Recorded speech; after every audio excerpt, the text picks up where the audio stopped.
सबसे पहला सवाल मेरा आपसे यही रहेगा क्योंकि हम पत्रकार हैं, आप भी पत्रकारिता फ़ील्ड से हैं, तो यहाँ तक पत्रकारिता से इस सफ़र तक के आने का वो अनुभव कैसा है? देखो कैसा यहाँ तक के आने का मतलब जो ये अखाड़ा है या अखाड़ा से जय श्री महाकाल हर हर महादेव है ना। ये जो यहाँ तक आने का सफ़र, ये आपका क्वेश्चन गलत है। मैं आप बताऊंगी जो ये एक सनातन या साधु संत आप बोल सकते हो। हाँ, आपके कहने का मतलब वही है। हाँ, जो साधु संत एक किन्नर जब पैदा होता है तभी वो सन्यासी होता है, क्योंकि ना उनका घर परिवार होता है, घर से वो अलग हो जाते हैं, सब चीज़ त्याग देते हैं, ना उनका वंश बढ़ता है ना कुछ। तो एक तरीके से ये जो हमारा किन्नर है वो संत ही पैदा होता है। तो इसमें जुड़ने का नहीं जुड़ने का, यहाँ तक पहुँचने का ऐसा कुछ भी नहीं है। और जो है इनके साथ साथ रह के ही मैं जर्नलिज़्म करती हूँ। और बस ऐसा कुछ अलग नहीं है कि मैं यहाँ तक कुछ अलग तरीके से पहुँची हूँ। हम साधु संत ही पैदा, हम सन्यासी ही पैदा होते हैं। प्रयागराज की धरती पर हैं, तो आपको यहाँ पर ये कुंभ का अनुभव कैसा लग रहा है? कई कुंभ आपने अटेंड किए होंगे, लेकिन प्रयागराज में जो ये महाकुंभ का अनुभव है, ये अपने आप में ही अलग है। ये जो बेला है, अलग ही बेला है। जी बिल्कुल, ये देखो सबसे पहली बात तो एक तो ये 144 साल में एक बार लगता है ये महाकुंभ। जो कुंभ होते हैं, पूर्ण कुंभ हो, अर्ध कुंभ हो, वो सबको हटाकर ये जो है ये बहुत ही हमारे लिए बहुत ही ख़ास है। इस दिन का सारे जो साधु संत हैं, जो साधना पे कई सालों तक बैठे रहते हैं, कई सालों तक कहीं बाहर नहीं निकलते, कोई जंगलों से या कोई शांतिपूर्वक जो उनकी साधना का आसन होता है, वहाँ से इस दिन का इंतज़ार करते हैं। तो ये बहुत ही अच्छा लग रहा है और बहुत ही बढ़िया बात है कि ये दिन जो बेसब्री से सबका इंतज़ार था वो हमारे नसीब में आया, हमारे किस्मत में आया। बहुत अच्छा लग रहा है। जिस तरह से हमेशा देखा जाता था कि किन्नर समुदाय जो होता है हमेशा एक सम्मान की हमेशा भूख रहती थी। कहीं को सम्मान मिलता था, कहीं लोगों को सम्मान नहीं मिलता। क्या वो सोच में आपको बदलाव दिखाई दे रहा है? जी बिल्कुल, देखो अगर बात करना चाहूँ 15 साल पहले की, तो जो एक सम्मान होता था, एक एक्सेप्टेंस होता है जो लोगों में, वो एक्सेप्टेंस नहीं था। आज भी उतना नहीं है, आज है एक्सेप्टेंस, लेकिन जो एक 100% होना चाहिए वो नहीं है। बाकी हाँ, जो किन्नर अखाड़े की वजह से, जो आज के दौर की वजह से, हमारे माननीय जो मोदी सरकार है उनकी वजह से, जिन्होंने हमको एक वोटर आईडी में एक जो फॉर्म में जो मेल फीमेल के अलावा कोई दूसरा कॉलम नहीं होता था, वहाँ थर्ड जेंडर का दर्जा दिया, हमको इम्पोर्टेंस दिया जहाँ हमारा अस्तित्व नहीं था, तो लोगों में हमको जगह दी। तो उसको देखा जाए तो बहुत अच्छा लग रहा है, एक्सेप्टेंस है। और लोग सपोर्ट भी कर रहे हैं, आगे बढ़ने में हमारी मदद भी कर रहे हैं, काफ़ी एक्सेप्टेंस है। और मुझे उम्मीद है आगे चल के 100% एक्सेप्टेंस होगी। कुंभ से हटकर एक आपसे सवाल ज़रूर मैं करना चाहूँगी। बहुत हैशटैग्स हैं, हमेशा आप सुर्खियों में भी रहती हैं सोशल मीडिया पर। उसके बारे में बताइए कैसा उस समय महसूस होता है? बहुत अच्छा लगता है कि देखो एक जैसा, कहीं न कहीं अगर मैं बात करूँ कि हम जैसे लोगों को इम्पोर्टेंस मिला, हम उस चीज़ के लिए ही भूखे होते हैं कि हमको जो है आम जीवन में हमको जो एक आम लोगों को ये इज़्ज़त मिलती है, एक दर्जा मिलता है, हमको भी इज़्ज़त मिले, हमको भी प्यार मिले। तो जब वो हमको एक सोशल मीडिया के माध्यम से अगर मिलता है तो बहुत ही अच्छा लगता है, मतलब प्राउड फील होता है हम कि हाँ चलो, ऊपर वाले ने जैसा भी हमें पैदा किया बहुत ही अच्छा किया, हमको प्राउड। शायद मैं अगर आम इंसान होती तो इतना इम्पोर्टेंस मिलता नहीं, इतनी रिस्पेक्ट मिलती नहीं। जी। साड़ी से लेकर आपके जितने वस्त्र हैं, आपके आभूषण हैं, वो तो बहुत खूबसूरत है, लेकिन जो जटाएँ हैं सर पर, वो एक अलग ही रूप दे रही हैं। जी देखो ये जटाएं जो है, अगर इसको देखा जाए अंग्रेज़ी में इसको ड्रेडलॉक्स बोलते हैं। ये जो साधु संत हमारे तपस्या पे बैठते थे पहले, भस्म लगा के, बड़ का दूध लगा के, जब वो मल के एक जगह तपस्या पे बैठते थे कई सालों तक वो बाल नहीं धुलते थे, तो जटा क्रिएट हो जाती थी। और आज मॉडर्न टेक्नोलॉजी के हिसाब से इस चीज़ के भी आर्टिस्ट आ गए हैं, जिसको लॉक्टिशियन बोला जाता है। जो मैं खुद एक ड्रेडलॉक आर्टिस्ट हूँ, और इसको प्रॉपर टूल से, प्रॉपर तरीके से, प्रोफेशनल तरीके से बनाया जाता है, ताकि जो एक दिक्कत साधु संत फेस करता है, जैसे एक साथ टेंगल हो जाना, स्कैल्प में इन्फेक्शन हो जाना, बहुत सारे होता है, जिसमें काफ़ी साधु संत ऐसे होते हैं कि वो इतना टेंगल हो जाते हैं कि ना वो खुलवा पाते हैं ना वो सही कर पाते हैं, और वो इन्फेक्शन पे इन्फेक्शन हो जाता है, उसका कोई ट्रीटमेंट नहीं होता, कोई संवारने वाला नहीं रहता है। मार्केट में आज के दौर में जो एक पार्लर होता है नॉर्मल बालों के लिए, स्किन के लिए पार्लर होता है, सब चीज़ के लिए ट्रीटमेंट होता है, बालों के लिए कोई केराटिन, कोई स्मूथनिंग, बोटॉक्स, लेकिन ग्रिडलॉक के लिए कुछ नहीं था। तो देश में जो सबसे पहला इस चीज़ की एकेडमी ट्रेनिंग सेंटर वो हमने स्टार्ट किए 2018 में।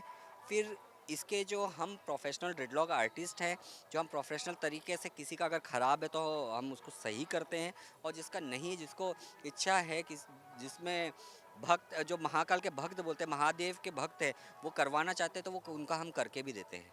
जय श्री महाकाल। मैं साध्वी ईश्वरी नंदगिरी मेवाड़ राजस्थान उदयपुर से।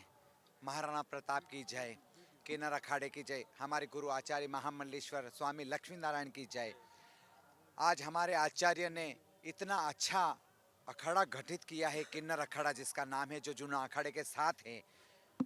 जो भटके हुए लोग हैं, जिनको पता नहीं है कि कहाँ जाए, वो इस अखाड़े में आकर दीक्षा ली और आज संत रूप में हैं और उसमें बहुत बड़े बड़े पद पर हैं। और पूरे भारत में अनेक जिलों में, सभी राज्यों में महामंडलेश्वर बनाकर बैठाएं, ताकि सनातन का प्रचार प्रसार होता रहे, और हो रहा है।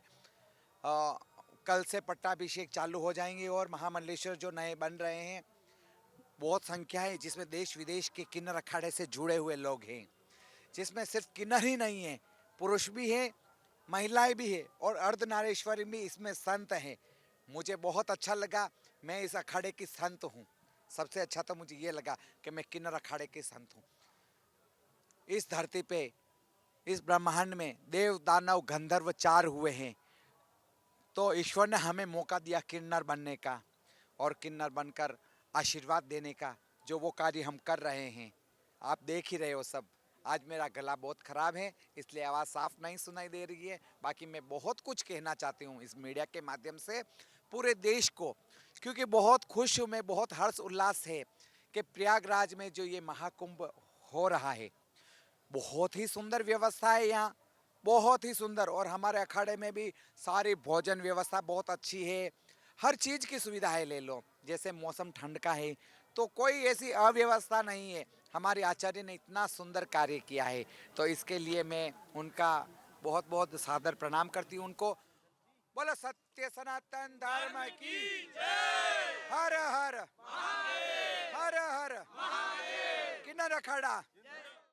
पूजा पाठ करते हैं, किन्नर की देवता क्या है, किन्नर समाज के लिए क्या करते हैं, तो ये सबसे महत्वपूर्ण है। कुंभ में सब समाज को दिख रहा है किन्नर अखाड़ा क्या कर सकता है।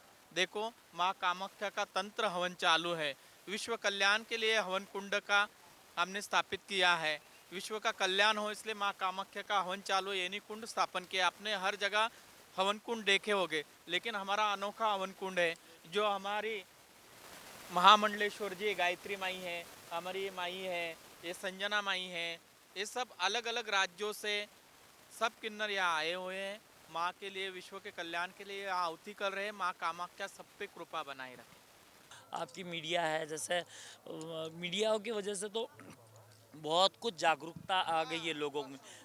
लोगों को पता चल गया है कि अब ये क्या है। ठीक है, तो किन्नर लोग ऐसे भी देवता की श्रेणी में है, तो पूज्य है। और आपको जैसे लोगों को देखना है तो आप देखिए, सबसे ज़्यादा भीड़ तो यही लगी है किन्नर अखाड़े में, तो यही सबसे अहम ये प्रूफ है। ये यज्ञ, क्योंकि अभी आप माई बात भी कर रही हैं, इस यज्ञ के बारे में क्या ये सबसे महत्वपूर्ण है, क्या इसकी महत्वता है, इस पर थोड़ा प्रकाश डालिए। देखो, 51 शक्तिपीठ में से माँ कामाख्या नीलांचल पर्वत पे जो माँ की योनि गिरी है, वहाँ योनि की पूजा होती है। तो हमने भी योनि का हवन कुंड किया है कि यहाँ से सबको ऊर्जा मिलती रहे। इंसान सृष्टि रचिता माँ कामाख्या है, अपन योनि से ही सबने जन्म लिया है। तो ये इसके लिए हमने स्थापित किया कि विश्व का कल्याण हो, सनातन धर्म की जय हो, सनातन धर्म में सब धर्म से जुड़े, क्योंकि सब ब्रह्म है, सब इंसानियत, लोगों ने इंसानियत आनी चाहिए लोगों में भक्ति भाव बढ़ना चाहिए, सब धर्म से जुड़ना चाहिए। आप देख रहे हैं सोशल मीडिया की वजह से पते पते हर हर महादेव, अभी तुम देख रहे सोशल मीडिया से पूरी व्यवस्था तरुण पीढ़ी अपनी खत्म होने में आ रही है। तो हम इसलिए हवन कर रहे कि तरुण पीढ़ी भी धर्म से जुड़े। आप देख रहे कुंभ में सबसे ज़्यादा अभी प्रवीण पीढ़ी, नई पीढ़ी देखने को मिल रही है। उनको अपने संस्कार सीखने चाहिए और सबने अपने माता पिता को संभालना चाहिए, अपने भारत की सबसे बड़ी दुविधा है कि वृद्धाश्रम अपने भारत में बन रहे हैं, वो होना नहीं चाहिए। बच्चों में संस्कार आने चाहिए, माँ बाप को परमेश्वर मानना चाहिए। इसलिए हम यह हवन कर रहे हैं कि विश्व का कल्याण हो। अरे ये नहीं रूप हवन है, देख लिए। मैं जानना चाहेंगे इस बार का कुंभ लगातार आपने काफ़ी कुंभ अटेंड अटेंड करे हैं, काफ़ी कुंभों में आप गए हैं, लेकिन प्रयागराज में आकर ये महाकुंभ का जो आपका एक्सपीरियंस है उस पर अगर आप बता सकें कैसा लग रहा है, कैसे यहाँ पर सुविधाएं आपको जो दी जा रही हैं, क्या वो अच्छी हैं?